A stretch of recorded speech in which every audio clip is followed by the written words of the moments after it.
যে এসব ফালতু জিনিস খাও বুঝি না। বুঝলে নিজেও খেতি। ফালতু কথা বলবা না। ঠিক আছে, সরি। তুমি অনেক নরম মনের মানুষ, তাই না? আমার মন নরম, বলতে পারিস। আমার আসলে রাগটা তেমন একটা নাই, বুঝছিস।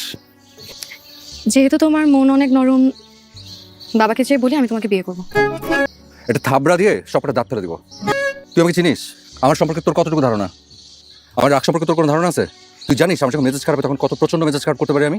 আমি তোমাকেই বিয়ে করবো। আর শোনো, আমার মতন সুন্দরী মেয়ে তুমি জীবনে কয়টা দেখছো? এক ফালতু কথা বাদ দিয়ে বাবা মা যে ছেলেকে পছন্দ করেছে তাকে বিয়ে করে সুখী হও। না, আমি তোমাকেই বিয়ে করবো। তোমাকে হয়তো সরাসরি কখনো বলিনি, কিন্তু তুমি কি বুঝো না আমি তোমাকে ভালোবাসি? না, আমি বুঝি না। আর আমার বোঝার দরকারও নেই।